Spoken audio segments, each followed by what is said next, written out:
Happy Halloween.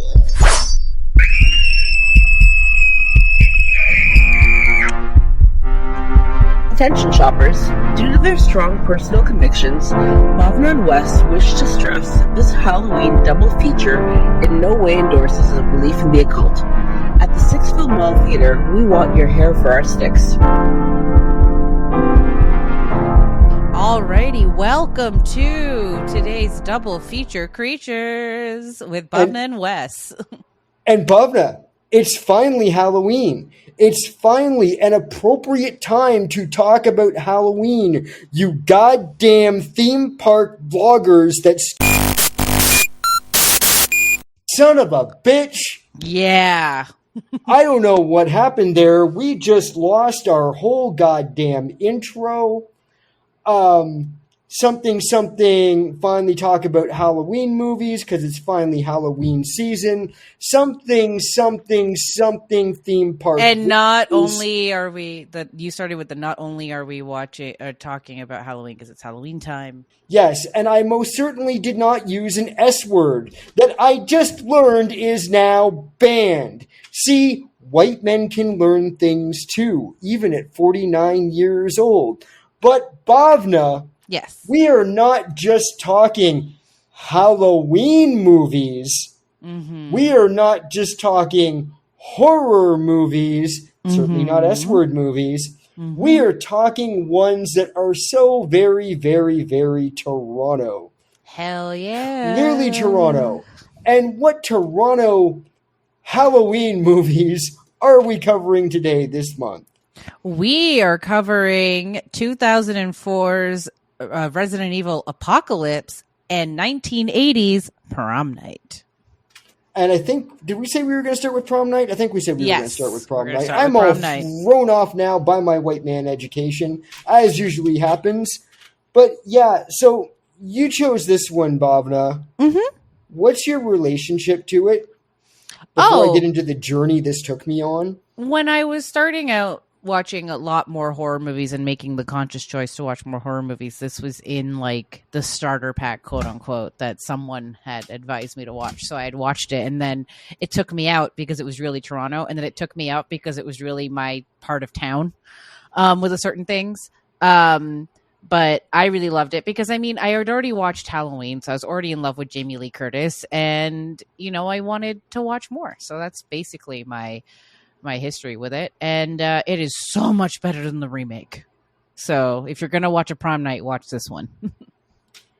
Yeah. So this movie took me on a weird journey because it was an old enough movie that when we said we were going to do it, the first thing I did was I looked to see if I could find it on YouTube. Mm-hmm.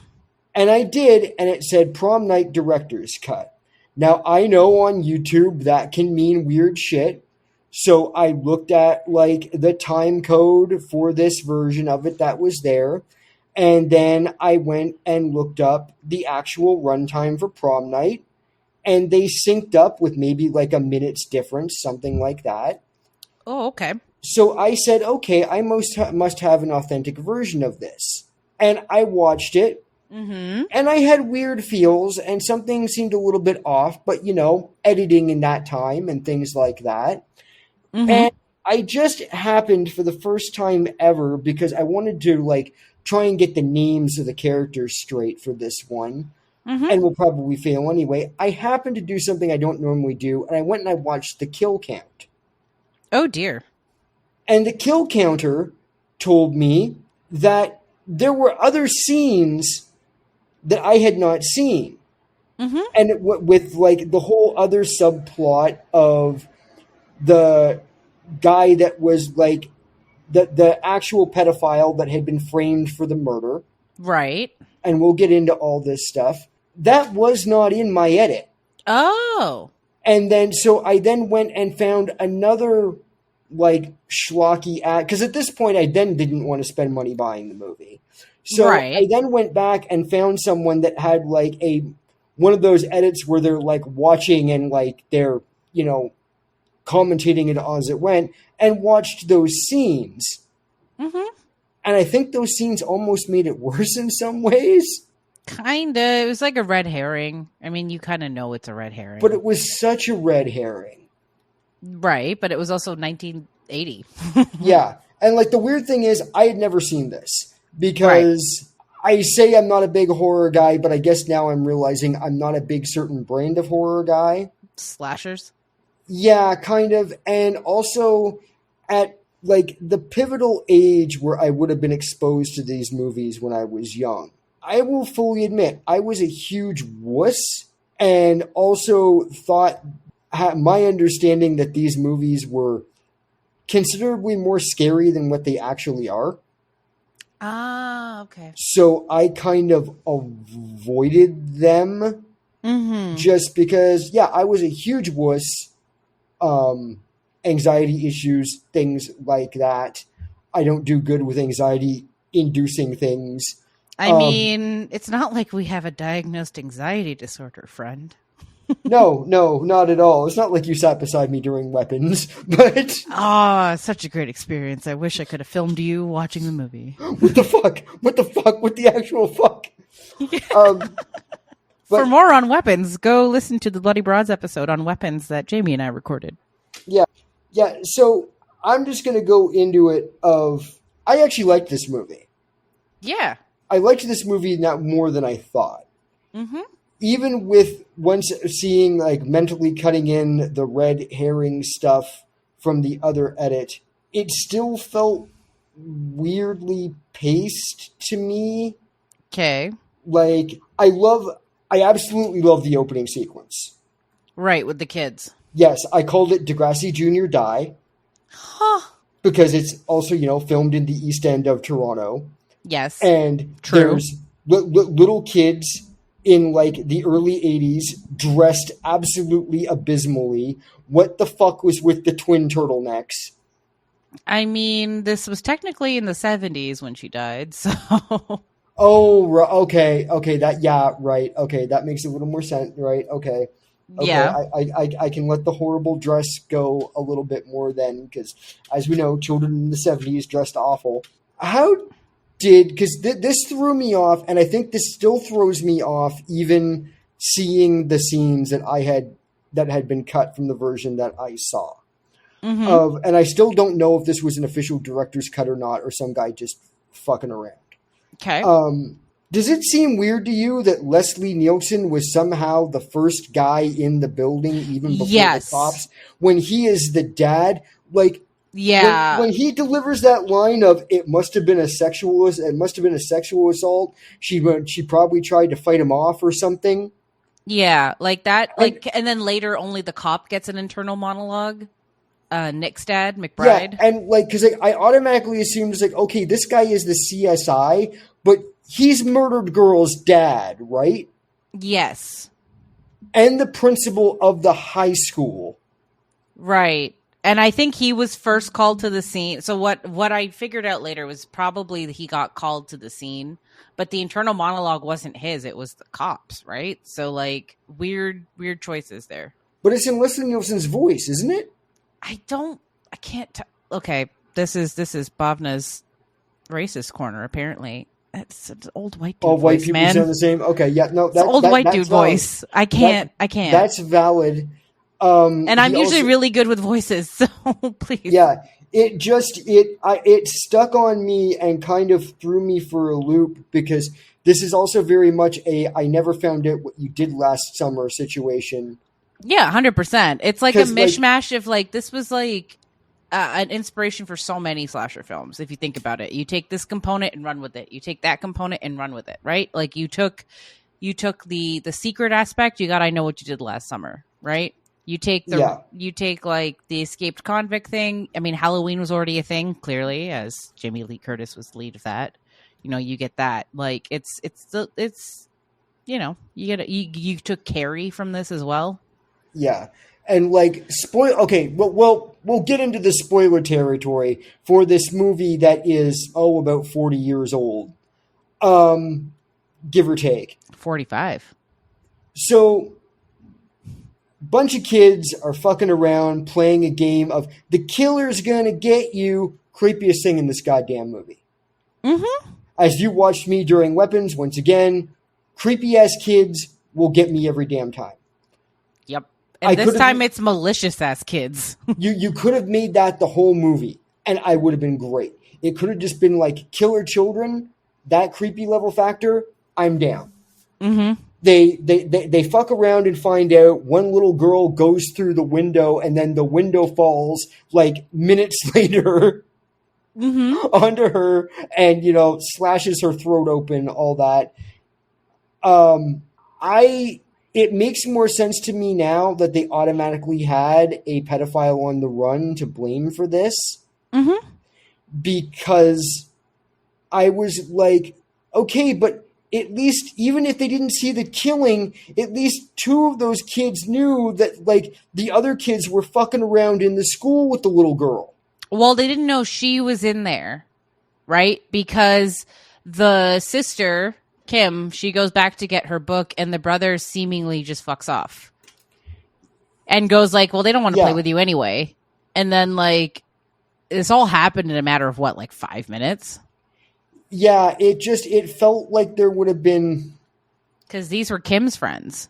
Yeah, it felt like there would have been more... I almost want that little bit of, like, what was the investigation process there? I get that it's so that the movie could happen, but I was just kind of like, what is... It was the 1970s, bro. What investigation? It made more sense that they had someone to chase down and set on fire and basically assume he was the one that did it. Right, the Boo Radley of the town. Yeah. Being that he's not the killer, despite the fact that he escaped and murdered a nurse and stuff. Mm-hmm. Do you know the rest of the franchise? Do they ever catch that guy? Is he in the sequels, or did they just forget about that? Oh, they catch him in the movie. They do catch him in the movie? Yeah. His partner comes to the school to specifically tell the officer dude that, like, no, we caught him. Oh, okay. He's back in custody, which is why it's like, then who's the killer? Okay. Like I said, I had a weird edit thing. I should have... It's okay. It was a journey for me. I genuinely thought that I had, like, pieced all this together. It's okay. Because, like, when I was watching the version of it that I started with, I was like... Is Leslie Nielsen the killer? No, because Leslie Nielsen was probably the really expensive get that they just got to be in, like, the 3 scenes he was in. Because, like, in my version of it, he disappears just as, like, the killing is starting. The dude? Yeah. The shadow dude? Yeah. Yeah. So, like, just as that starts. But I was also amazed. I didn't hate it, but I was shocked at how long, just from what I know about, like, how things are done now, I was shocked about how long it was before the murders started. Mm-hmm. Like, I was expecting even, like, some fake outs or, like, yeah, there's the phone call, the creepy stalker phone calls, whatever. Mm-hmm. But there was no, like... teases or like someone getting chased down a road or something like that. So, I mean, and it makes sense once I got there. Right. But like, I think, where was it? I was like... It's a fairly standard slasher thing, right? You have to set it up because once the kills start, they fucking don't stop. Yeah, because where was I in it? Okay, yeah, like an hour and 3 minutes in, which is right before the first kill happens for me. Mm-hmm. I was getting to the point where I was starting to think, wouldn't it be really funny if absolutely nothing happened? Yeah. Like, there were no murders. You just see the prom night just goes on like any other high school prom night would. Right. People are assholes to each other, whatever. This was also before I realized what the Stu plot was. Right. Which I totally don't understand the Stu plot. We're going to have to talk about Stu. Wait, which one's Stu? Oh, Seymour? Who's Stu? Stu is the guy that forcibly kisses Jamie Lee Curtis in the ski mask. Lou. Yes. Oh, is it not? So is it Lou? I thought it was Stu. Okay. It's Lou. I was like, Stu? Are you hungry? I wrote down that Lou looks like the 80s WWF tried to make the Ramones a heel wrestling gimmick. Ah. Like, I don't he confused me more than anything else in this movie. Yeah.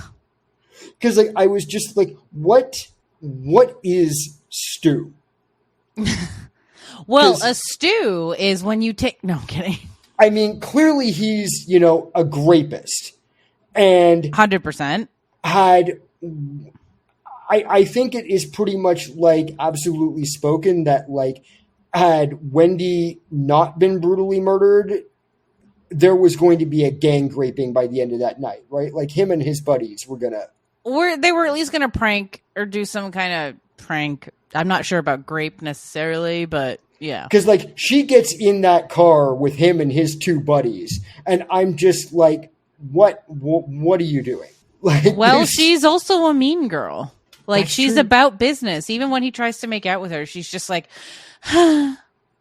like, she knows what she's doing. Like, I'm not victim blaming in any sense of the case here, even though Lou wasn't the one that killed her. But it's like, she's not stupid. She's the least stupid of all of them. Yeah, and thinks that she can control the situation and then finds out that she can't because Lou is going to do whatever the hell Lou is going to do. Also, how smart is it of her to go after the sister of the kid she killed? You would think you wouldn't want to draw attention. Not this stupid bitch. I know I just called her smart, but she's a dumb bitch, too. Like, that any of them are hanging out with her. Well, the group is kind of fractured, right? Like, Wendy's not a part of the group. Nick is dating Kim. Kelly and Jude are the ones that are friends with her. Those are the two where I'm like, how do you justify still being besties with the girl whose sister you fucking killed? Especially the nervous Nelly type. What's her face? Kim. Yeah. Like, I could understand it if there was, like, distance or whatever, but, like, why are you fucking with her? Like... Listen, no one can explain the teenage girl. Knowing, I mean, because the only one that has guilt is the teenage boy that's trying to bang Jamie Lee Curtis. Yeah. You know, future potential prom queen and prom king until, you know, Lou shows up. Yeah. And what, okay, first of all, this is what floors me about Lou. And I now get that, like, there were editing issues because of, like, versions I watched and then, like, trying to put things in that. But, so, Lou sexually assaults Jamie Lee Curtis and then kidney punches her little brother. Yeah. Gets sent to the principal's office, Leslie Nielsen. Mr. Naked Gun, Mr. Airplane, suspends Lou. Mm-hmm. Kicks Lou out of school. Yeah. Lou shows up at prom. Principal Leslie Nielsen looks right at Lou, sees Lou is at prom while suspended. I now understand how Columbines happen. Mm-hmm. I do love the line that he says where he's like, you thought I would play favorites? You're right. You're suspended. Like, I did like that, where it's like, you know, like, no, I know you're an asshole. Also, he wasn't Mr. Naked Gun or Mr. Airplane just yet. This was his last, like, serious role. Or well, he might have been Airplane. He was Airplane. I'm not sure about Naked Gun just yet in 1980.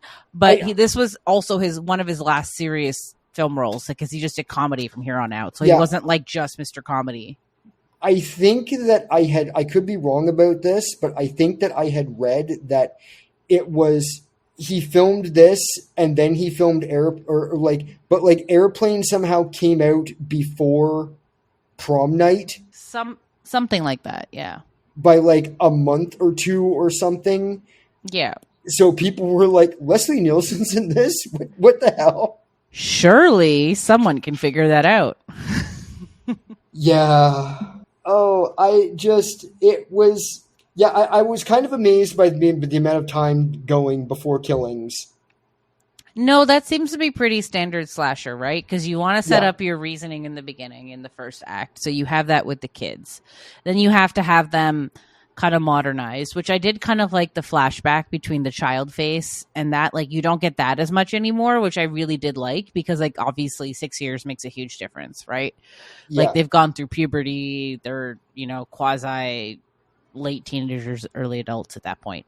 So I did like that bit. So you have that set up. You have them be like, okay, this is what's going on. And prom was literally that day. This all is one day.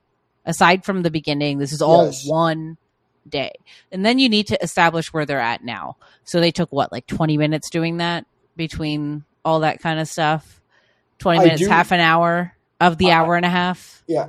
I do have a question as well, because I don't know if I genuinely missed something between edits. Sure, yeah, go ahead. At one point, because this was something that I thought was going to be something, and then it seemed to not be something. And it feels like a missed opportunity of like something could have happened there. Okay. Jamie Lee Curtis gets detentioned for like there's like the reading of the note thing. The teacher makes her read the note. He gives her a detention, and she specifically says, "But it's prom night." That wasn't in my edit. Okay, maybe other shit was also added in. I don't know. It's because the guy said that like, there was stuff in it, there was stuff put in, and there was stuff taken out.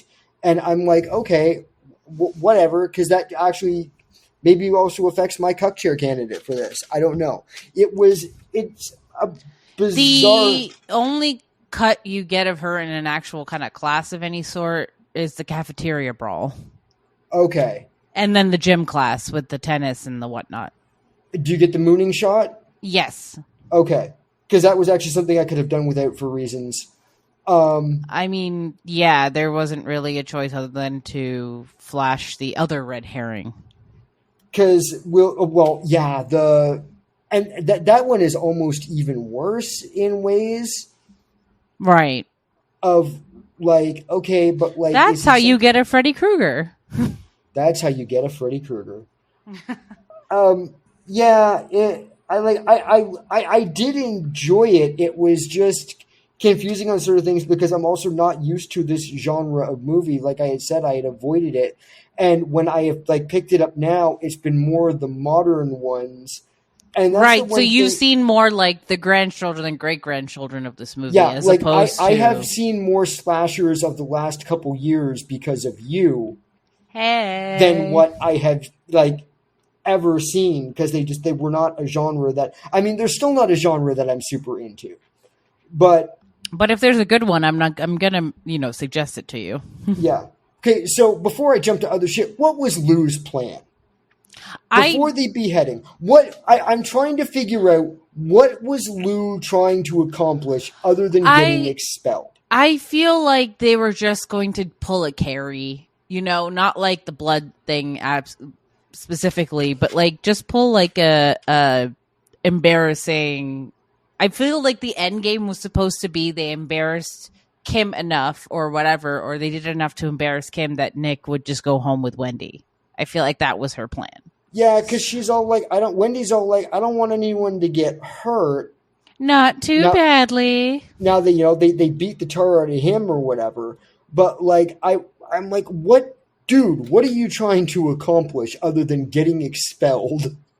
Right. Well, he's already suspended. I don't know. Like, this was like made in the era where like you had the class burnout, clearly. Yeah. Lou, right.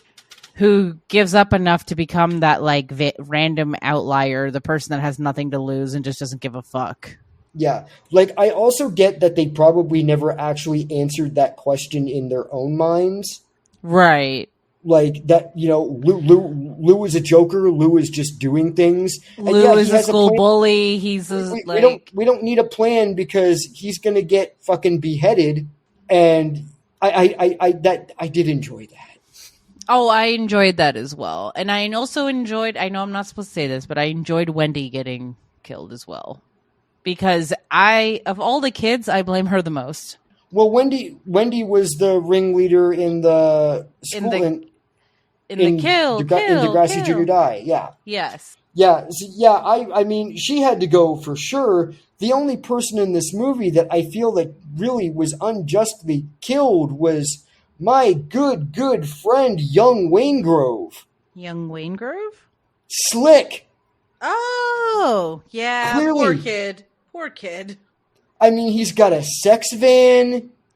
He gets laid. Yeah, but he did have a rapist attitude at the beginning. He literally drives his car onto someone's lawn to ask her out, and she's not the first one. Like, clearly, so Jamie Lee Curtis is like, no, I'm aware, we've met. So clearly, it's implied that he's done that to her. Yeah, I'd go with maybe more initiative and hedging your bets. But yeah. But it was the late 70s and this shit was permissive at that point. Yeah. There was, probably some funky Cold Medina somewhere in that van. But oh yeah. But yeah, no, young Waingrove bites it. I mean, at least, he gets some first. Hey, they were cute. I did like that. Oh, no, I liked them. Cute. If only she wasn't involved in the murdering of a kid. Yeah, and I think I needed someone in that group other than, like, Prom King Wanna Fuck Boy to not, like, be guilty over it, but, like, just, like, have Wendy have to be, like, shut somebody up. Mm-hmm. Like, we don't fucking talk about it.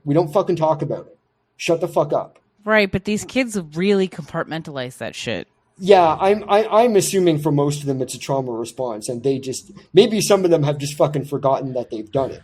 Well, the only one that we know of that didn't was Nick. Yeah. Because when they take the leap from Don Mills Collegiate all the way to the Scarborough Bluffs for some reason. Oh. I know we haven't gotten to the Toronto of it all yet, but no, and there's some funky, like, location travel in this one and in the next Res Evil that we'll get to. This one more so than Res Evil, to be honest, because Scarborough is a huge area of town. Everyone likes to just lump Scarborough into one fucking stereotype. This is my Scarborough soapbox, y'all. Like, Scarborough doesn't start until at least, I want to say, a few major intersections east of where that high school is, and then it doesn't end till the end of town. It is maybe like 40% of the city. Okay, yeah. So like I said, there was a point where I was genuinely thinking it would start to be funny if, like, nothing happened at all, if there was no murders. If it was just, once again, I was watching the version of it that, wasn't like, hey, there's this escaped pedophile on the loose that's, like, badly burned because we chased him down and set his car on fire previously. But, right. Like, and then we have a red herring of some dead woman as well. Well, yeah, the dead nurse in the same school and... In that same school where the girl got killed. Yeah. Yeah. It was a convent, I think, they said.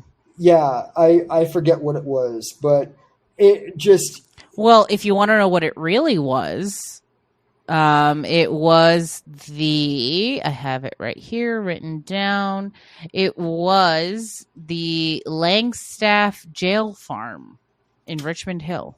Oh, okay. Yes. Yeah, and it was also one of the graveyards in Hamilton, wasn't it? Don't they... I think so. I think it was, but I also think it might have been the one, not St. James, but the one where George Romero's buried. The necropolis? I think so. Okay, because I keep thinking, for some reason, I just assume that whenever they show a graveyard, it's Mount Pleasant, just because Mount Pleasant is so big that they could shoot there even if there was a funeral going on.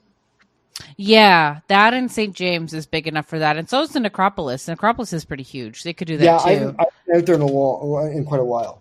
But. Right. No, Guillermo del Toro likes to use the one in Hamilton a lot. He likes to use the area around Dundurn Castle. Yeah. But no, okay, so the other thing I've got, let's talk about Kelly. That is the religious girl, right? Kelly is the first to die. Kelly is the one that's going to give her virginity to, I forget. Drew, whatever. Also the unfortunate name of a mutual of ours ex-boyfriend. Dipshit number 2. Yep. That, is... Because this is where I learned something about myself in my old age. Oh, Wes's old man corner. Let's go. I'm watching this and I love a titty scene. Not gonna lie. I love a titty scene.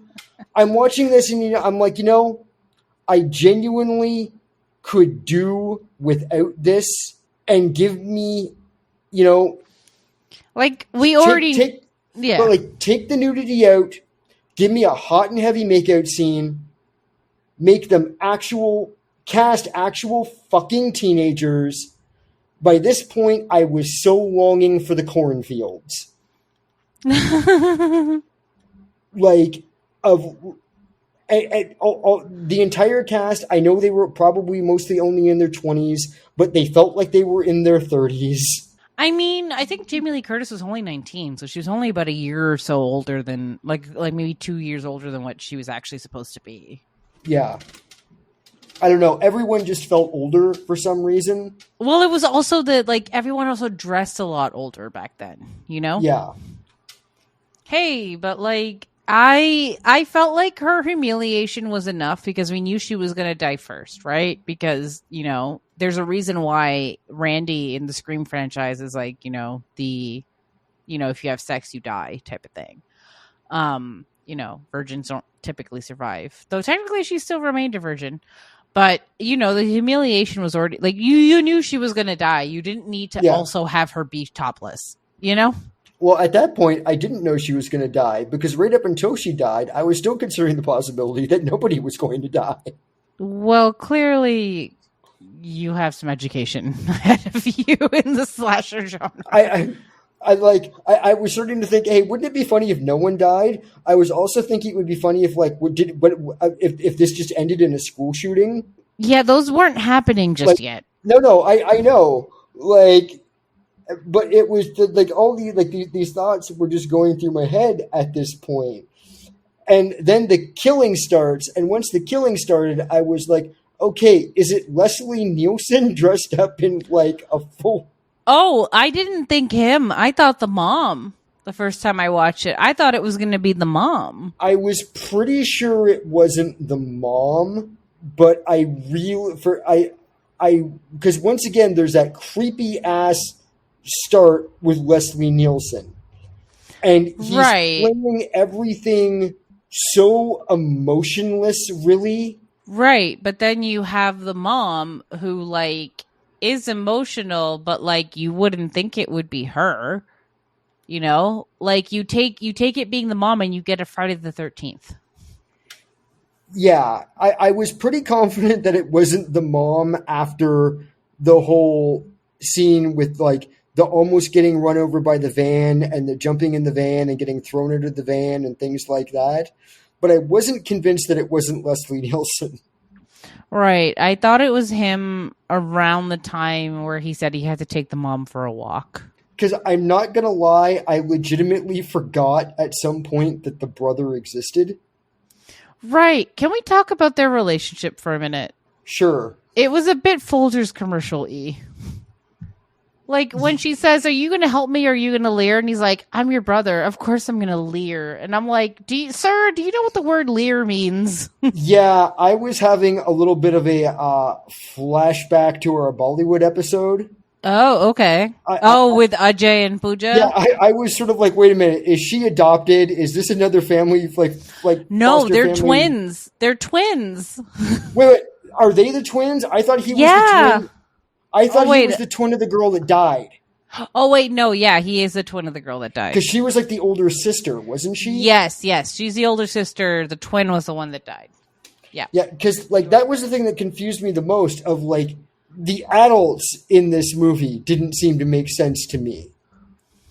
Mm-hmm. And I know part of that was just the edit I watched because it's like Leslie Nielsen shows up at the crime scene first thing, so you'd think he was the cop, but he's not the cop. He's the principal of the high school and the father of 3 of the kids, including the murdered girl. Right. And then... No wonder he went to comedy after this. Like, the mother seems pretty fucking useless, and I was pretty sure she wasn't the killer. But then I also completely forgot the brother existed, and they do the thing of like, you know, this is, well, obviously now we know why the brother didn't want to date for the prom. Right, because he wanted to kill everybody at the prom. Because he wanted to kill everybody at the prom. I kind of wonder why he waited till prom. Like, why ruin it for your sister? Well, because he was going to get everybody on their most important night of their life, right? And like, he was probably... And it was the anniversary. It landed right on, like, she even says it's Robin's Day. Right. True. Okay. I got one last question, and then we'll go into like one last thing, and then we'll get into like the Toronto of it all. Yeah. And what the hell was I about to ask? God damn it, my brain. That's a good question. I'm sure it will come to me. Let's get into the Toronto of it all. Sure, yeah. Let's go. So you know that area better than I do. Mm-hmm. East side, motherfuckers. So we had the Bluffs. Mm-hmm. You knew the school. Don Mills Collegiate, which is around Don Mills and the DVP. Like Don Mills and Right. it's around the DVP area. Like you hit it right before you hit the DV, just after you hit the DVP. Right. Yeah. I'm assuming whatever diner they went to isn't there anymore. No, I don't think so. Either it was not in Toronto to begin with. But yeah. The only outside of Toronto location I know for sure is where the Degrassi what'd you call it? Degrassi Junior Die. Degrassi Junior Die happened. That was Richmond Hill. Okay. So to explain to our non-Torontonian or even to our non-Torontonian listeners and even some of our Torontonian listeners, because y'all don't like to go outside of your neighborhoods. I said what I said. The Bluffs is like in the east part of town, and I'm talking like the part of town that had its own school district until 2000.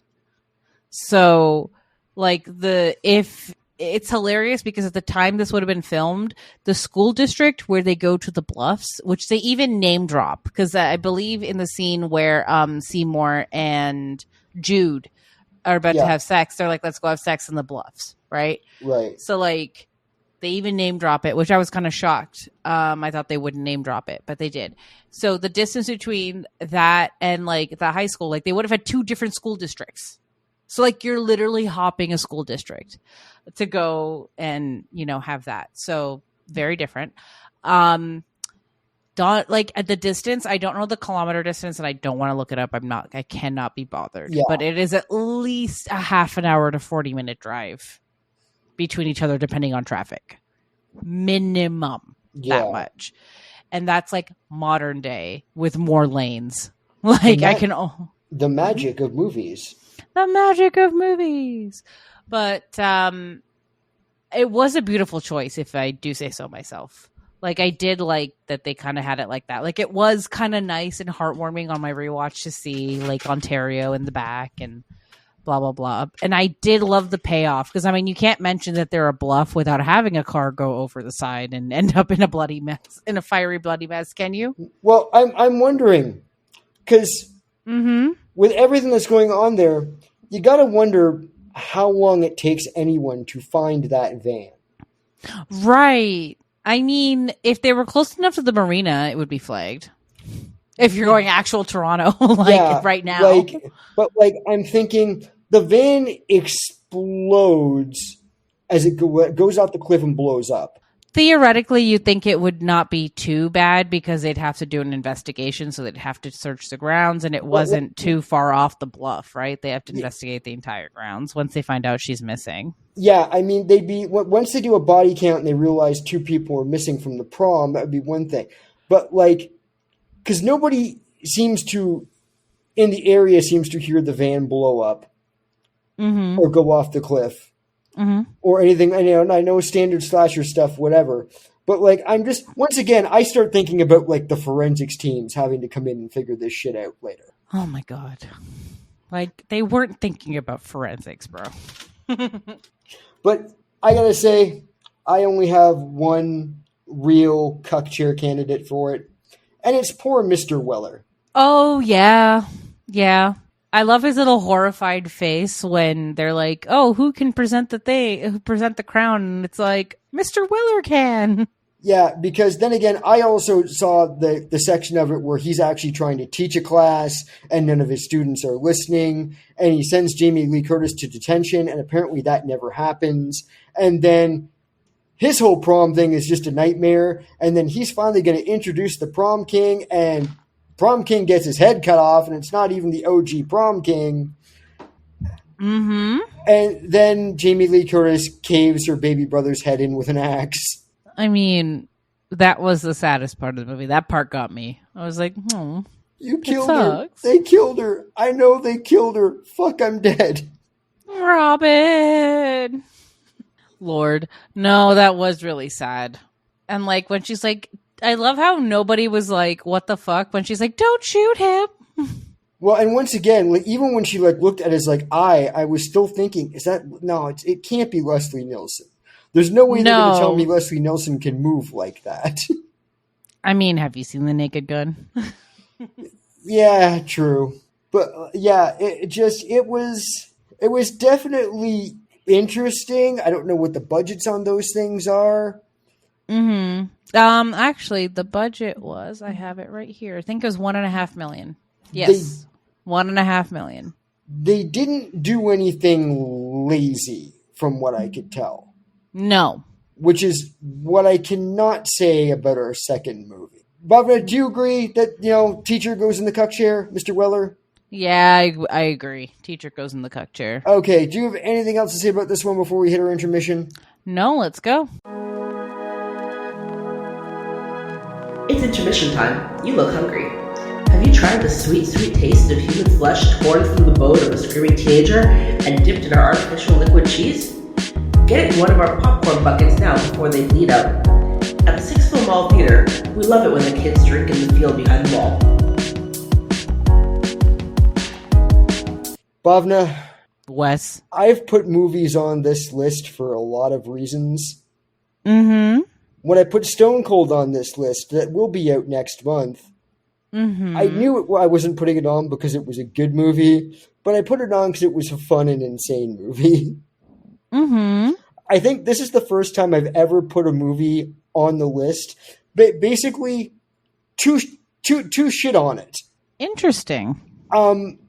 But also because it fit the criteria for me, short of like the many works of David Cronenberg, this one fit the criteria of like a shot in Toronto film the most for me, because this, and anyone living in Toronto knows this. Anyone that knows anything filmed in Ontario knows this. Mm-hmm. Toronto doubles for anywhere. Mm-hmm. If you need a city, it has been Washington, D.C. for Sue Thomas FBI and Earth Final Conflict. It has been L.A., New York, any place they can imagine. You can somehow... I'm pretty sure it's been London at some point. London, you can basically dress this city up somehow to make it look like any place, or you can just lie. Ramiro made one of the big skyscrapers look like Pittsburgh. Oh, yes, he did. Land of the Dead, Fiddler's Green is one of our downtown office towers. Mm-hmm. You have, and that's just film. You have The Boys. You have, you have Hannibal. The Expanse. The Expanse. You have, name a Star Trek, any Star Trek. You know. The famed Iconian episode from TNG Season 1 features City Hall, which shows up in this movie, Resident Evil Apocalypse. Yep, that's how I remember it's this one, by the way. That's how I remember which Resident Evil it is. They always they go through great pains. Any other movie, any other TV show goes through great pains to not give away that it's Toronto, even when if you live in Toronto, it's clearly fucking Toronto. Yes. Well, then you have all of Guillermo del Toro's cinematic universe. Exactly. The reason I chose this movie is because they try to do that and then blow it, because I don't know what happens in this franchise, but it becomes some of the laziest fucking filmmaking I have seen in something that has made $1.2 billion in the franchise. So at one point, logic leaves and dollar bills enter the game. And I have insider stuff on this. When I say lazy filmmaking, I've spent a week on one of these sets. Not this one, though, right? No, not this one. For me, it was Resident Evil motherfucking... I think it's the first one they tried to do with 3D shit. And it's the one where Robart's library is a prison. I feel like that's one or two after this one. Yeah, I think it's 3 or 4 that I'm in. Was Motherfucker Please in that one? Because that's Kim Coates is in it. Oh, okay. That one I don't know, but we'll find out. Kim Coates is in it. I think it's the one after the desert. Continue though. But yeah, so I will give the props. This director, this particular Anderson, West W.S.? Paul W.S. Anderson. Paul W.S. Anderson. This one, I will say legitimately, I will give him his props. I enjoyed the first Resident Evil film. Mm-hmm. It's a decent movie. It is. He has made his version of Mortal Kombat fucking amazing. I want to cover it at some point. Understood the assignment. He made fucking Event Horizon, one of my favorite horror films. Mm-hmm. This franchise is shit. To be fair, I was a massive fan of this franchise until about the next one after this one, and then it lost me after the desert. Yeah, and I think the one after the desert is the one that I meant. But that would be Afterlife. Afterlife, yes. I think that's the one. 3D, yes, that's the one. Okay, yeah, that's the one. Because I clearly remember them breaking out the 3D cameras to record shit when she's like throwing shit. But yeah, okay, so they worked very hard to make Toronto Raccoon City for this. Mm-hmm. And my biggest gripe for this, and then we can get into the rest of the movie, I'll get this gripe out of the way, of they do everything they can to make this look like Toronto. And once again, if you didn't know much about Toronto, you're not going to recognize that, Raccoon City Hall is actually Toronto City Hall. You're not going to know that CIBC doesn't have towers in the States.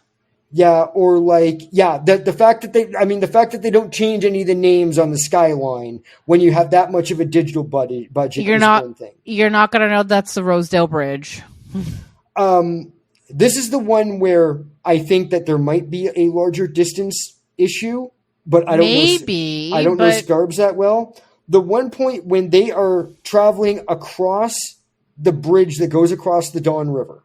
Right, the Rosedale Bridge. Yeah, the Rosedale Bridge, and they are going away from the city. Right. It then cuts to that motorcade going into the city on, I believe, the Gardner. Yeah. So that seems like a pretty large distance to me. I could be wrong about it. They would have cut out the highway because they would have gone on the highway right at the end of that bridge. It leads them onto the southbound. That's the northbound lane. If they were going the other way, it would have been the southbound lane. So, just a directional issue. But no, I could see it. Yeah, they'd have to cut out the highway bit. But yeah, yeah. Once again, that doesn't matter so much. What gets me is when they go and they pick up the little girl, the future Red Queen, right? And Angie. When they go and pick her up, and once again, this movie has millions of dollars. Yes. Editors, everything, digital technology to do things. When they go and they pick up the little girl and her convoy is driving, when her truck gets creamed by the garbage truck or whatever it is. Yep. You look out and for a good 5 seconds, the CN Tower is standing there. Yeah. The only thing in this movie that would all of a sudden, it is clearly Toronto. If you're going to recognize anything, Toronto is not like a Seattle dupe. Yeah, but if you're going to recognize anything of Toronto, now the reason why I call it out of just being a mistake is all the digital referencing they do of the city, all their digital maps. They clearly meant for the CN Tower not to be there because it's not in any of them.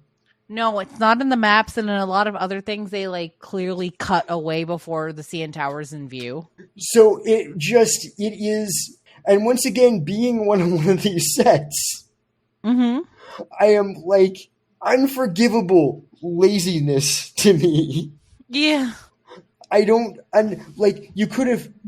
And I can see, I from being one of these sets, I can see someone being like, hey, the CN Tower's there. Yeah. Do we want that in the shot? Oh, it shouldn't be a problem.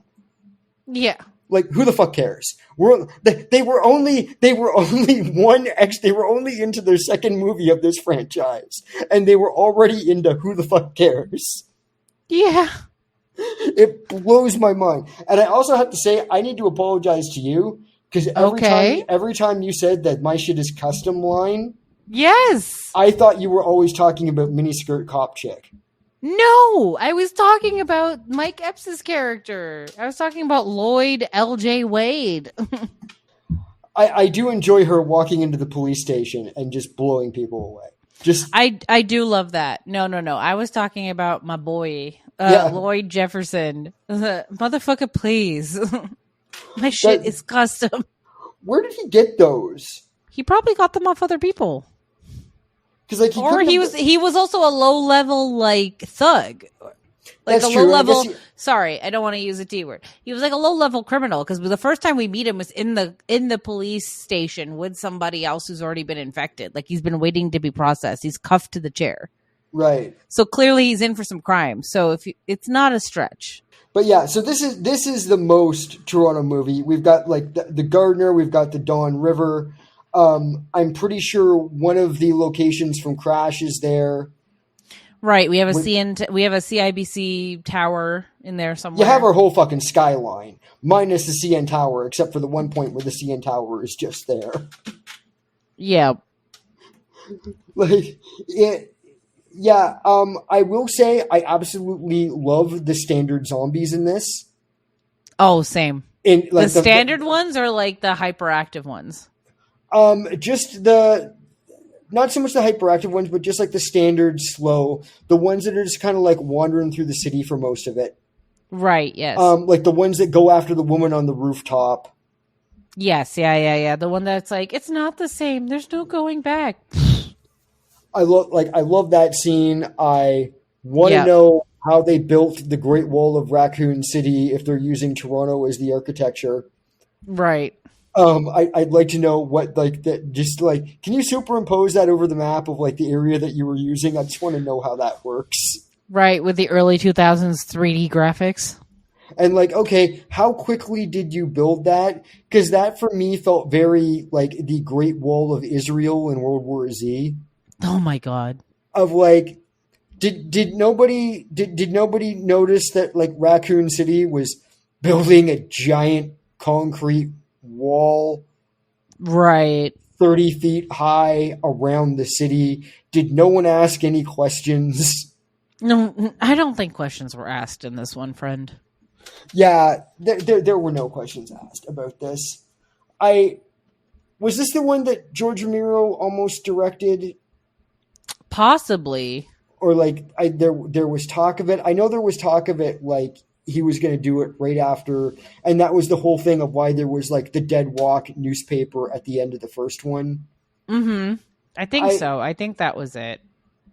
I was like in this fandom as it was happening, so I don't remember all the details. Yeah, I remember because this was before Land of the Dead was done in that, and like Ramiro was like 28 days later it just come out, and Ramiro was like, yeah, I should make another zombie movie. And yeah, it was Shaun of the Dead came out the same year as Apocalypse. Right. I believe. That sounds, if not the same year, close to it. Yes, I was in high school. Yeah. Yeah, 2004. Yep. So we were at the height, and this is when Dawn of the Dead remake came out, was 2004 as well. Like this was the year of the zombie. Right. Yeah. So that makes sense because Dawn of the Dead was filmed just before I moved to Toronto. Yep. Because I was originally going to like go and get a background agent to try and get on the Dawn remake. Yes. And yeah. So this is all it was like making done sense. Filming like a couple months before I moved. Another zombie movie filmed in Toronto. For more on that, listen to the Bloody Broads episode, Dawn of the Dead feature. The 35th floor episode of Dawn of the Dead. You're not the only one to make that mistake. Yes, I at some point need to have a talk with Jamie. Yes, sorry. But like I also had to remind myself, I was listening to another podcast that Jamie was doing where she was talking about Dawn 78 recently, and that came, she was talking about it, and I'm like, I have to remember that I am not at the point yet where I don't remember every podcast I did and where I said things. For more on Don 78, Genius.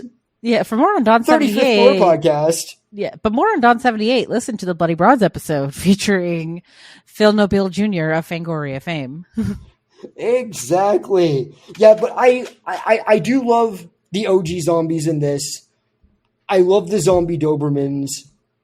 The zombie Dobermans were great in the first one. Yeah. I love how they get that one Russian guy. Yeah. He's like, I'm freelance. Boom, boom, boom, boom, boom. Yeah, I like all that. I like how, once again, we got a school scene of like a little girl being like hunted through a school by other children. Another Degrassi Jr. Die situation, only some of them are already dead. Yep. And I've been on set with one of them. Okay. I know they're in the video game, and I know that like one of the big things about these is that they stay true. At least they tried to stay true to the two video games for the first two anyway. Right. I kind of hate the Temu Hulks. Oh, you're talking about Nemesis? Yeah. Yeah. I get that. I mean, I'm one for practical effects over digital technology, and I get that the digital technology was not there, but right. You had to have been able to do something better. I mean, they did in the Hulk that came out a couple of years later. Exactly. And then fought at Zanzibar. Yes. Like it just, could you maybe make his mouth open? Yeah. And not just focus on his weird, creepy eye. You know who he looked like? He looked like my girl Sue from The Substance. Yeah. And like, I have literally, the funny thing is, because when you get on sets and you work a bunch of sets, you get used to how things look on set and then how things look on film. Like the first thing I ever did was Land of the Dead. Okay. And we'll cover that. What a debut. We'll cover that a bit. Well, that was why I got into background is holy shit, George A. Romero is making a zombie movie in Toronto. I'm going to go get a background agent. That's how my background career started. But you get on sets and you look around and you see everything that like is just like broken, badly painted plywood and like cardboard and, like bits of spray paint and things are just like crazy glued together. And you're like, this looks like absolute shit. But then you see it on film and it looks good. Right. I've been on set with one of the Temu Hulks. They look just as bad on screen as they do in real life.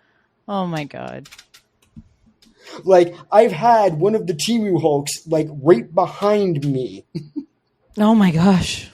If you see whatever the one that we're talking about, I think it's the one after the desert, that scene where the Temu Hulk is trying to smash through the gate, I'm in that crowd somewhere. Oh my goodness. And I'm like, yeah, this just looks bad. But like, so I like the OG zombies. I like the Romero zombies. I like the zombie dogs, especially the Doberman zombie dogs are great. Right. I liked Temu Rob Lowe getting taken out with the rocket launcher. That was my favorite Nemesis thing. Because he shot that guy and shot that zombie right in the head. Right. Yep. I don't know. I don't know what is up with this movie though. Okay. Because there are weird things in it that I don't understand. Like, have you noticed what happens to, God damn it, my name is Alice and I remember everything. Right. Yes. Have you noticed what happens to Alice's pants in this movie? No, I wasn't paying attention. I don't know when it happens. I think it is in the first battle with Nemesis.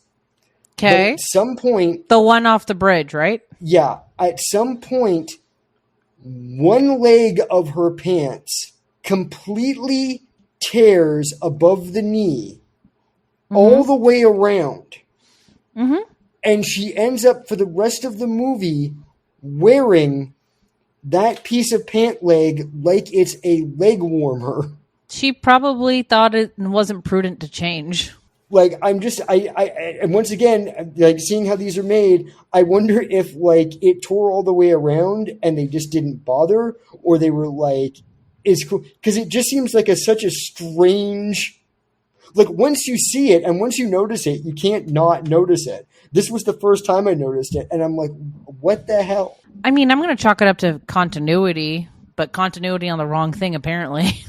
Well, yeah, like, did you only have, like, one? And speaking of pants, Oh, dear. as a woman, That would be canonically me. a woman, Yes, me. Yep. and you're in the zombie apocalypse. The zombie apocalypse has snuck up on you.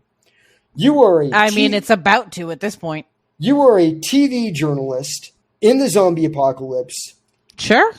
in a tight-ass, just below the knee news reporter skirt. Yep. Do you not at least look for a pair of pants? You can't run in that shit. First thing I do is put a rip in that skirt on purpose. Like a rip. If I can't find a pair of pants, because finding a pair of pants in someone's size, blah blah blah blah blah, apocalypse. So the most practical thing I'm going to do is rip a slit into it so I can actually have some mobility. Because, like, I get that, like, the rest of the costumes they're trying to stay as close as possible to the video games. Because I get that, like, the outfits are iconic. Right. I mean, my issue is more with cop in a tube top and miniskirt. I know Jill Valentine is a character in the video game. Yeah. But I have more issue with cop in a miniskirt and tube top who knew she was going out into this fray. Yeah. I don't know. Did she work Vice? Was it like a Miami Vice No, situation she was where part of like, she was part of Stars, which is more the combat league. So she should be looking like Oded Fair in this, but does Stars not have, like, regulations? apparently not if you're hot.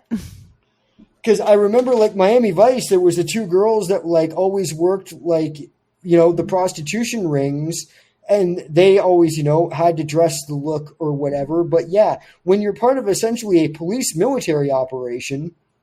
Stars apparently has a better dress code for, hot girls than Red Lobster does, because Red Lobster makes you wear those, like, non-flattering button-up shirts no matter what your gender is. I haven't been in a Red Lobster. Is there still a Red Lobster in Toronto? Didn't they go on? Yeah. No, the biggest Red Lobster in Canada still exists, the one that I worked at Bay and Dundas. The Bay and Dundas one is still there? We. Holy shit, I thought it would be gone. That was, like, the last one I've ever been to. We should go for some biscuits. Go for some biscuits. We could go for some biscuits. Biscuits would be good. But yeah, anyway, speaking of biscuits, a tube top. a tube top and miniskirt. And then once again, get your bitch ass some zombie protection. That's lame, Wes. Why would we want zombie protection in a zombie apocalypse? That's not happening. Look, I don't want to slut shame, but they're going to try and eat you anyway. Jesus Christ, Wes. Like, I don't. Yeah. Once again, it's the video game thing. It is probably why when Alice first woke up, she was wearing a giant version of Trump's ear protection. So, yeah, true. I'm assuming that was there as well. I mean, I'm surprised she didn't fight the entire thing in the red dress again, but I guess maybe the second video game she got her equipment upgraded. I don't know. I actually haven't played them, so fair enough. But I want to talk about some of the casting in this, looking back on it, because, like, the last time I watched this movie had, like, just come out, and maybe like a year or two after, like, I'd seen it, like, maybe on, like, a rewatch or something, but it'd been a while since I'd watched it. So I had completely forgot that Jared Harris was in this. He's the dad, the scientist dad. Right. Who has I futuristic CCTV. Yeah, I recognized him. You're the one who knows who's been in what. What was he in? 'Cause I recognized him, but I couldn't. He's been in Mad Men. He was in Chernobyl. He's been in a whole bunch of things. Let me pull him up right here for you. His dad played the second Dumbledore. He's also was Moriarty in the RDJ Sherlock movies. Okay. Let's see what else, because he looks like young Ducky to me. He was in Mr. Deeds. He played Ulysses S. Grant in Lincoln. Let's see. Oh, that's a wild casting. What do you mean? From any time I've seen Ulysses S. Grant played by someone, Yeah, that I almost need to see that because I can't picture that. fair enough. Then again, with the beard and everything, maybe. But here's where you know him from: The Expanse. okay. Anderson Dawes. Oh my! Holy shit! Okay. That's where you know him from. Holy shit! Okay. And then Ian Glenn, he's the scientist that made Nemesis and made Alice who she is. Right. His big thing was Game of Thrones. So I just had to make sure I had Anderson Dawes as the right character. Yeah. Holy crap. Yeah. Then again, that was the dad. And I loved his little zombie moment at the end where he's crawling because he's disabled, so he can't really. That's a good. You know what? That's a positive on this movie. We now know canonically that if a disabled person becomes a zombie, their disability carries through. Yep. Well, it's spinal cord injury. Yeah. So, actually, funny you mentioned that. Off topic, but still on zombies. When we went and saw Day of the Dead, yeah, a month ago, first time seeing it on the big screen, one of the things I noticed for the first time ever in the big zombie crowd, when like in Florida, when like they're yelling in the street and they all pour out into the street, when they pan up, way in that crowd is I don't know if it's a male or female zombie. I don't know. I can't tell. Or non-binary zombie in that case. There is a zombie in the crowd with the double arm crutches. Oh, like the ones that Walter White's son used. Yeah. Like there is someone in the crowd with those, and I saw one other zombie with a cane. That I don't think even Ramiro would do that unless that they actually needed it. So fair enough. Yeah, no, that's I didn't notice that. That's insane. Well, I've watched Day of the Dead probably 50 times, and this was the first time seeing it on the big screen, and I just happened to catch it. I don't know that you would actually see it on a TV. Like I don't know that I could find it again. Gotcha. Only when it's like blown up and you can see every detail. Yeah. Like it surprised me. I was like, "Holy shit! Is that what I'm looking at?" Like, "Oh yeah, okay." Like, I think I'd have trouble finding it on the TV. But yeah, speaking of that character, though, one of my positives in this movie, and I remember thinking it 21 years ago, and I thought the same thing when I rewatched it, was when the bitch ass Umbrella Corps dude is just like, fight him or they all die, and then he shoots him square in, like, right between the eyes, the guy that he needs the most, the guy that he's risked his tomfoolery for thus far, at least as far as we can tell. Wait a minute, he shot him in the head? Yeah, buddy, it was a headshot. Then how did he get up and kill? Lazy filmmaking. Oh, right, they're fucking... I am sorry, I forgot. This is something that Mr. Anderson was making with his wife. Not yet, but yeah. They're still a few years off for that one. Oh, no, they weren't married at this point? Nope. No babies yet either. No babies for another 3 years either. So this seems to be... I know, because their kids were on set. Well, not on set. Well, their kids were in the trailer when we were filming. One of their kids, I think the eldest, played the young Red Queen in another one. Okay. Because, it seems like as soon as they got together and started making movies together, something just went terribly wrong as far as... I mean, they're making money somehow, but I don't understand. Like, it's like the competent filmmaking goes away. Like, you shot him in the head. Listen, I would much rather watch a Paul W.S. Anderson movie than a Michael Bay movie. I said what I said. Yeah, but that's because Michael Bay's an asshole. And I don't support assholes. Because And all they do is make shit. in all honesty, at least I feel like Bay knows he doesn't give a fuck. True. Okay, actually, no. I can, once again, it's franchise-wise. I can still say that Bay makes some good stuff. Mm-hmm. The Transformers films are not it. No. The Transformers films are his Resident Evil franchise of, this makes no sense, fuck it, do it anyway. I could see that. And for some reason, they still make money. Mm-hmm. This is like his Jurassic World franchise of, who cares, they'll make money. Yeah. Only those somehow still have higher budgets. But I don't... Okay, let's do the location thing. Oh, no. I mean, this is the main reason to watch this movie. Yes.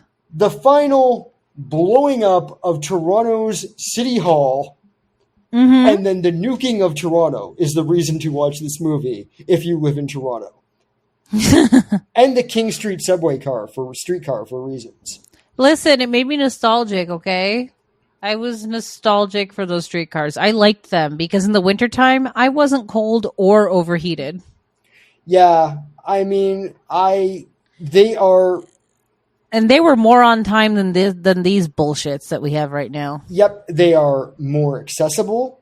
Mm-hmm. However, unless I want to make the guy get out and get the ramp, they are less accessible for someone with just my shitty knees. Yeah. That first step, and there's only one step, is a fucking bitch.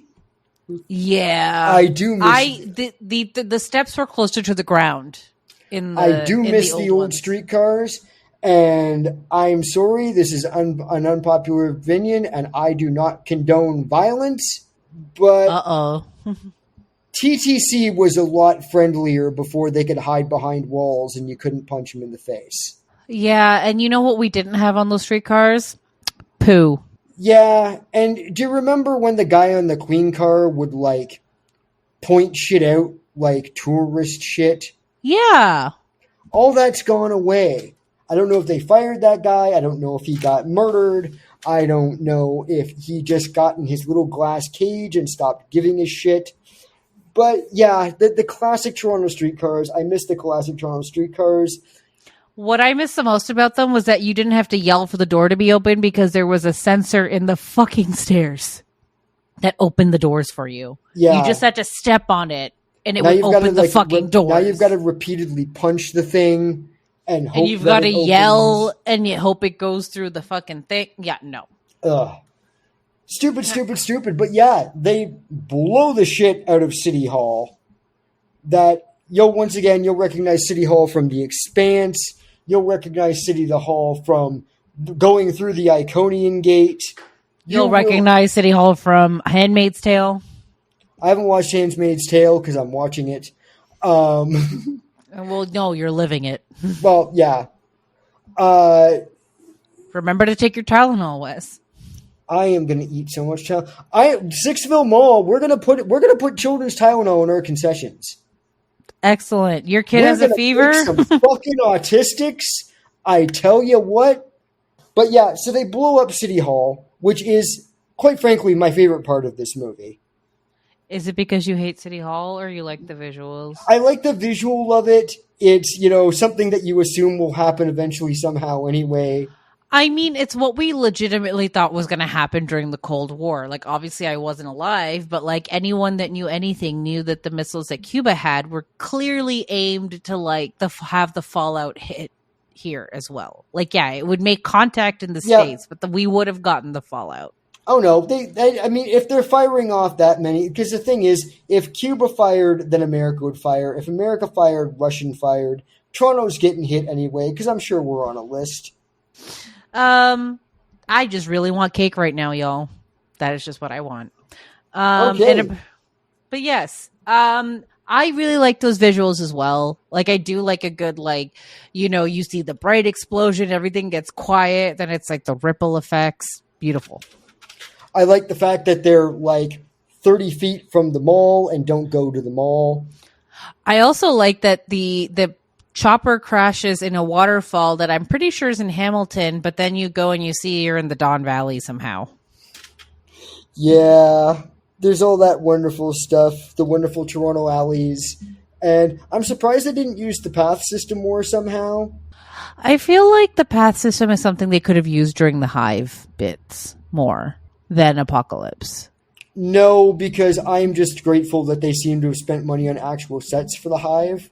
All right, fair. Now, I will say that, well, no, because of what the Hive was and with it being under the mansion and stuff, if it was a matter of like the upper levels of the Hive could have been like the shopping mall for like all the, Umbrella Corp employees. True, like the little like in-house mall type thing. Yeah, like that could have worked. Though, speaking of that, the Hive in the first movie, my favorite shot, I remember this has stuck with me forever and it'll stick with me forever forward. But when Alice comes out at the end of the first movie and she's on the street, right, which is presumably where this movie starts, and she's out on the street and it's Adelaide. How do I know it's Adelaide? Because that was in the intersection where my mom was working and her work had to be shut down when they were filming it. But, like, I wasn't paying attention. Then I went and saw this movie, and I was like, it's Adelaide. But also, nostalgia for more old TTC vehicles. I do kind of miss those buses, too. Yeah, I mean, I miss most of it. I mean, the modern design doesn't look good. No, but at least if you wanted to open a window, you could do it without breaking yourself. Yeah, that's true. I don't know. I avoid the buses like the plague. So... Cries and having to take a bus tomorrow. Yeah, I do not deal well on the Toronto bus. Well, I will give the TTC a plus. At least we have bus lanes now. So, in the East End, there are bus lanes. So they're painted red. Cars aren't allowed to drive in them. So at least my bus will actually get to a place on time. That is true, and makes it much easier for the dead to travel. And by Bhavna, the dead, who are we shoving in the cuck chair for this one? It's either the cop that got bit and then died because he got shot because he didn't want to believe that there was something out there. I forgot his name. Jill Valentine's buddy. Right. Either him or I would say the scientist guy. The Jared Harris, the Expanse guy. Okay, I was going to go with guy that gets kicked out of the helicopter and eaten. Oh, him. Yes, him. Him. Wait a minute. Killing me won't make anything better. And then, oh God, it was so delicious. The moment he goes to shoot himself and he's out of bullets. Ha ha. Now you're being eaten by a paraplegic. Listen, I support disabled folks' rights and wrongs. We do.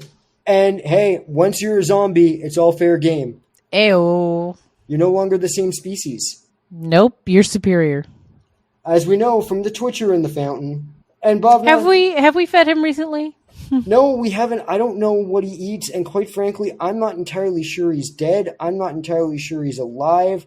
I think there is other shit going on with that, and quite frankly, I forgot to bring it up at the time, but with all those kids, like, running around, playing weird, like, murder games and stuff, I kind of wonder if that's what happened to the kid we found in the arcade, sealed up in the Bubble Bobble cabinet, Billy Tremblay. Oh, I forgot about Billy. Poor Billy. We're building a memorial ball pit. How could you forget about Billy? Oh, right. Billy's bubbling ball pit. For some reason, like, I guess he must have got bored at the orphanage during the pandemic and got into the mall. He wanted to play the arcade games or whatever, but we still don't know how he got in there. I blame Wendy. It might have been a Wendy. I don't know. Something weird's going on there. Mm-hmm. But Bhavna, we got one more Halloween episode, and then hopefully a special bonus Halloween episode with a special bonus guest. Ah, yeah. Because I think you're going to have an announcement to make in a couple weeks. I will. Well, I know you're going to have an announcement to make in a couple weeks. And we have an announcement to make now that we're going to make the switch over to stuff soon. In case you have trouble finding us, we're not just becoming double feature creatures anymore. We're not? We're rebranding. Yes, I made the executive decision, apparently. we're rebranding to Sixville Mall Entertainment. Right. For a couple reasons. One of those reasons is you're still going to be getting double feature creatures throughout this, the rest of this year, but in the new year, you're going to be getting double feature creatures and at least 2 new shows. You're going to be getting the Nice and Tight matinee, and you're going to be getting the. God, I hope this works out. I'm putting myself on the spot here, but you're getting the new game show in the latest mall entertainment, the West Tester. I found a bunch of shit up in if an you abandoned dare. area, and I am doing some hardcore psychological testing on people, and I've got the first guest coming in like the next couple weeks, and I've got a couple other people lined up. And yeah, I'm going to be real irritating about getting people in for it. So yeah. Who knows? You may see me on there sometime, but I'll definitely be a part of it. Yeah, Bhavna will definitely be a part of it somehow, some way, possibly trying to warn people off. We'll see. Possibly. Let's see how well I do.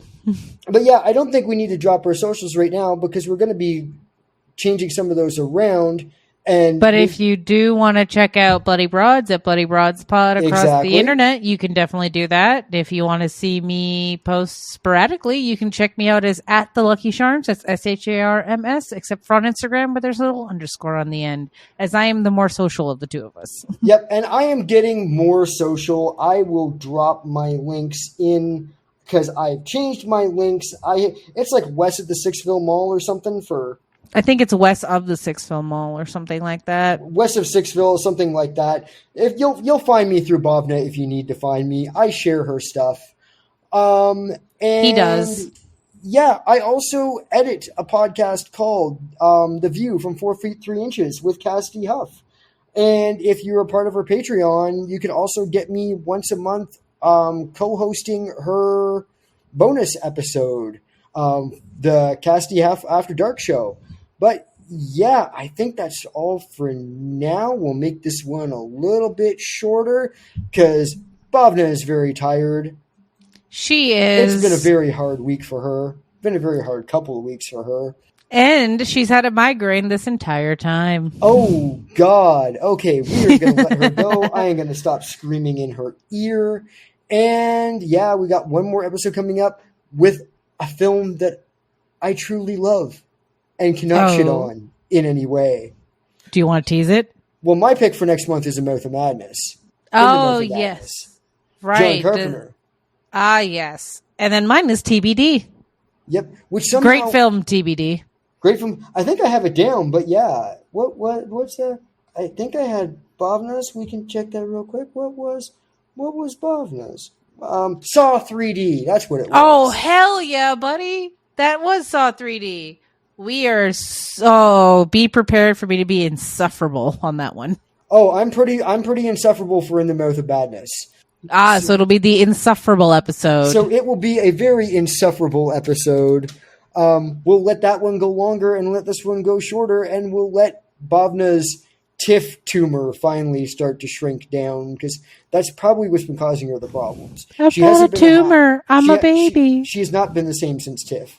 No, she hasn't. Not since Tifty. But all right, we'll roll the credits and we'll head out. Bye. Bye. Can you say Happy Halloween? Happy Halloween. Can you say trick or treat? Trick or treat.